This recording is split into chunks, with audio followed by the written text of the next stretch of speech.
Hi friends! ఈరోజు 2018లో release అయిన 'ఎన్ affair' అనే మూవీని ఎక్స్‌ప్లెయిన్ చేసుకోబోతున్నాం.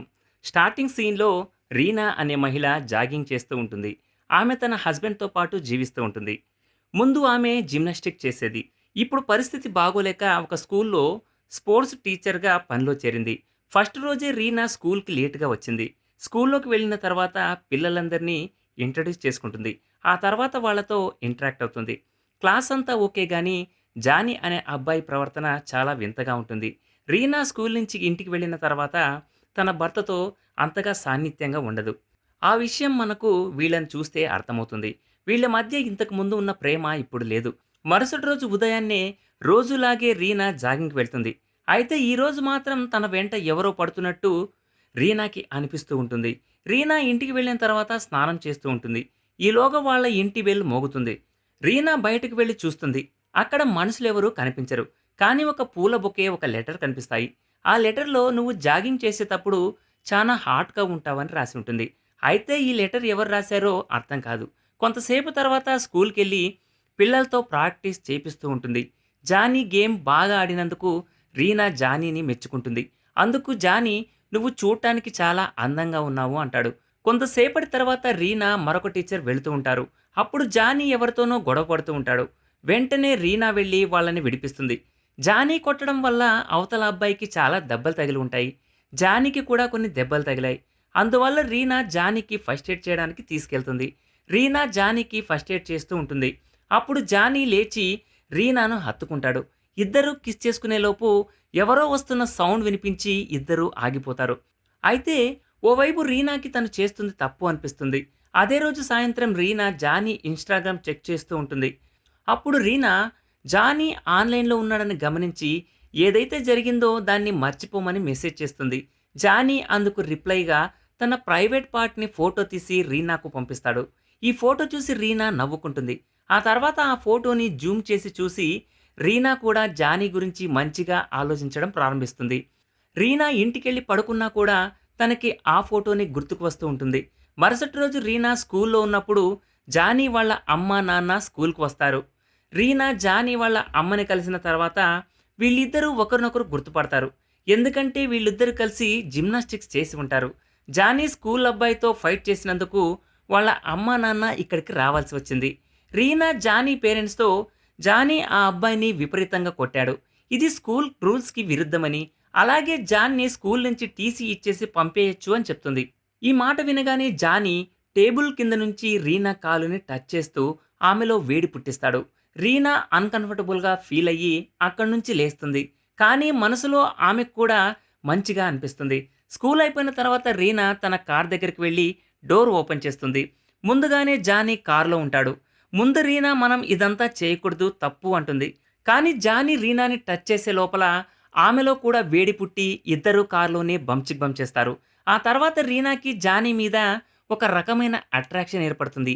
ఆమె ఎక్కడికెళ్ళినా కూడా జానీతో బమ్ చిక్ బమ్ చేస్తున్నట్లు ఊహించుకుంటూ ఉంటుంది. రీనా స్కూల్లో ఉన్నప్పుడు పిల్లలకి ప్రాక్టీస్ చేపిస్తూ హ్యాపీగా ఉంటుంది. అయితే ఒంటరిగా ఉన్నప్పుడు మాత్రం జానీని ఊహించుకుంటూ ఉంటుంది. ఇంటికెళ్ళిన తర్వాత రీనా జానీకి నైట్ కలవమని మెసేజ్ చేస్తుంది. అందుకు జానీ "రేపు నాకు మ్యాచ్ ఉందని" రిప్లై ఇస్తాడు. అందుకు రీనా "నెక్స్ట్ వీక్ ప్లాన్ చేద్దామా" అని అడుగుతుంది. కానీ జానీ ఎటువంటి రిప్లై ఇవ్వడు. ఆ తర్వాత రీనా జానీ ఇన్‌స్టాగ్రామ్ చెక్ చేసి జానీ లిల్లీ అనే అమ్మాయితో క్లోజ్‌గా ఉండడం గమనిస్తుంది. ఇది చూసి రీనా చాలా అప్సెట్ అయిపోతుంది. అయితే ఈరోజు జానీ వాళ్ళ అమ్మ తన ఫ్రెండ్స్‌తో పాటు రీనాను కూడా తన ఇంటికి ఆహ్వానించి ఉంటుంది. రీనా తన ఫ్రెండ్స్ అందరినీ కలుస్తుంది. ఈలోగా జానీ కూడా మ్యాచ్ పూర్తి చేసుకొని ఇంటికి వచ్చి స్నానం చేయడానికి వెళ్ళిపోతాడు. కొంతసేపటి తర్వాత అందరికీ టాయిలెట్‌కి వెళ్తున్నానని చెప్పి రీనా జానీని కలవడానికి వెళ్తుంది. ఆ తర్వాత వాళ్ళిద్దరూ బాత్రూంలోనే బంచుక్ బమ్ చేస్తారు. మరుసటి రోజు రీనా తన భర్తతో కలిసి జాగింగ్ చేస్తూ ఉంటుంది. జాగింగ్ అయిపోయిన వెంటనే రీనా ప్రతి క్షణం జానీతోనే చాట్ చేస్తూ ఉంటుంది.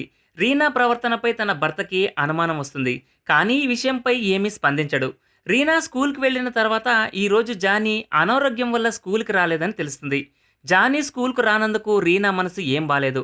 ఇంటికి వెళ్ళిన తర్వాత రీనా భర్త రీనాని ఒక పార్టీకి తీసుకెళ్తాడు. అయితే ఆ పార్టీలో అందరూ డిన్నర్ చేస్తున్న సమయంలో కూడా రీనా జానీతో చాట్ చేస్తూ ఉంటుంది. పార్టీ అయిపోయిన తర్వాత రీనా ఒకటే జానీ ఇంటికి వెళ్తుంది. జానీ ఇంటి బయట జానీ వాళ్ళ అమ్మ కనపడుతుంది. అప్పుడు రీనా జానీ వాళ్ళ అమ్మతో జానీ ఆరోగ్యం బాలేనందుకు పలకరించడానికి వచ్చానని చెప్తుంది. అయితే రీనాకి జానీ వాళ్ళ అమ్మ మాటల ద్వారా జానీకి ఎలాంటి అనారోగ్యం లేదని తెలుస్తుంది. వెంటనే రీనా వెళ్ళి గ్రౌండ్ మొత్తం వెతుకుతుంది. కానీ జానీ గ్రౌండ్‌లో ఎక్కడా కనిపించడు. సాయంత్రానికి జానీ ఒక షాప్ దగ్గర కనిపిస్తాడు. ఆ తర్వాత వీళ్ళిద్దరూ కార్‌లో కూర్చుంటారు. కాసేపు మాట్లాడుకున్నాక రీనా జానీతో లిల్లీకి పెళ్ళయిందా అని అడుగుతుంది. అందుకు జానీ లిల్లీకి పెళ్లి కాలేదు. కానీ తనంటే నాకు చాలా ఇష్టమని చెప్తాడు. ఈ మాట విన్నాక రీనా బాధపడుతూ అక్కడి నుంచి ఇంటికి వెళ్ళిపోతుంది. ఇంట్లో రీనా తన భర్త పక్కన ఉన్నా కూడా జానీతో బంచిక్ చేస్తున్నట్లే ఊహించుకుంటూ ఉంటుంది. జానీ పక్కన ఎవరున్నా కూడా ఆమెకు ఈర్ష్య కలిగేది. స్కూల్లో ప్రాక్టీస్ చేస్తున్నప్పుడు లిల్లీని చూసి రీనాకు చాలా కోపం వస్తుంది. అందుకని సైలెంట్గా అక్కడి నుంచి రూమ్లోకి వెళ్ళి లిల్లీ ఫోన్ తీసుకొని చిటికలో లాక్ ఓపెన్ చేసి తన ప్రైవేట్ ఫొటోస్ని ఫేస్బుక్లో అప్లోడ్ చేస్తుంది. కొంతసేపటి తర్వాత లిల్లీ ఏడుస్తూ బయటకు వస్తుంది. రీనా వెళ్ళి అమాయకంగా ఏం జరిగింది అని అడుగుతుంది. అందుకు లిల్లీ నన్ను జానీ తీసిన ప్రైవేట్ ఫోటోలు ఎవరో ఎఫ్బీలో పోస్ట్ చేశారు అని చెప్తుంది. లిల్లీకి కూడా జానీ మీద అనుమానంగా ఉంటుంది. ఈ అనుమానం మరింత బలపడ్డానికి రీనా లిల్లీకి జానీతో కొంచెం దూరంగా ఉండమని సలహా ఇస్తుంది. ఆ తర్వాత రీనా జానీ వాళ్ళ అమ్మని కలిసి లిల్లీ మంచి అమ్మాయి కాదు, ఆమెతో జాగ్రత్త అని చెప్తుంది. ఇదంతా అయిపోయిన తర్వాత కూడా రీనాకి జానీ నుంచి ఎలాంటి రిప్లై రాదు. అందుకని ఉదయం రీనా జానీని కలవడానికి గ్రౌండ్కి వెళ్తుంది. జానీకి రీనాపై విసుగొచ్చింది. అందుకని జానీ రీనాని నా వెంట పడడం ఆపేయమని చెప్తాడు. అందుకు రీనా నీతో కొంచెం అర్జెంటుగా మాట్లాడాలి, ఇప్పుడు నేను ప్రెగ్నెంట్ అని చెప్తుంది. ఈ మాట విని జానీ చాలా భయపడిపోతాడు. రీనా జానీని తన కారులో కూర్చోబెట్టుకొని అల్ట్రాసౌండ్ రిపోర్ట్ చూపిస్తుంది. అయితే జానీ ఇది అస్సలు ఎక్స్పెక్ట్ చేయలేదు. అందుకని జానీ చాలా ఎమోషనల్ అవుతాడు. రీనా ఇప్పుడు మనం భయపడాల్సిన సమయం కాదు, దీనికి ఒక దారి వెతకాలి అంటుంది. ఆ తర్వాత జానీకి ఇష్టం లేకపోయినా కారులోనే మరోసారి వీళ్ళిద్దరూ బంచిక్ చేస్తారు. మరుసటి రోజు జాగింగ్ అయిపోయిన తర్వాత రీనా ఇంటికి వెళ్తుంది. అప్పుడు ఆమెకి టేబుల్ మీద స్కానింగ్ అల్ట్రాసౌండ్ రిపోర్ట్ కనిపిస్తుంది. దీన్ని బట్టి తన భర్తకి మొత్తం విషయం తెలిసిపోయిందని రీనాకి అర్థమవుతుంది. ఈలోగా డోర్ సౌండ్ వస్తుంది. రీనా వెళ్ళి చూస్తుంది. వచ్చింది ఎవరో కాదు, జానీ వాళ్ళ అమ్మ. జానీ వాళ్ళ అమ్మ జానీ ఫోన్లో మెసేజ్లన్నీ చదివేసి ఉంటుంది. విషయం మొత్తం జానీ వాళ్ళ అమ్మకి తెలిసి రీనాకి వార్నింగ్ ఇచ్చి ఇంకోసారి నువ్వు నా కొడుకుని కలిస్తే పరిస్థితి వేరే రకంగా ఉంటుందని చెప్తుంది. రీనా మొహం చెల్లక ఇంట్లో నుంచి బయటకు వెళ్ళిపోతుంది. రోజంతా బయటే ఉండి రాత్రికి ఒక హోటల్కి వెళ్తుంది. మరుసటి రోజు ఉదయం ఇంటికి వెళ్తుంది. ఇంటి గ్యారేజ్లో ఆమెకి తన సామాన్లు దొరుకుతాయి. ఈ సామాన్లు తీసుకుని తను అక్కడి నుంచి వెళ్ళిపోతుంది. తన భర్త కూడా ఈమెని వదిలేసి ఉంటాడు. ఆ తర్వాత రీనా స్కూల్కి వెళ్తుంది. స్కూల్లో కూడా విషయం మొత్తం అందరికీ తెలిసిపోయి ఉంటుంది. రీనా స్కూల్లో అందరికీ వివరణ ఇయ్యాలి అనుకుంటుంది.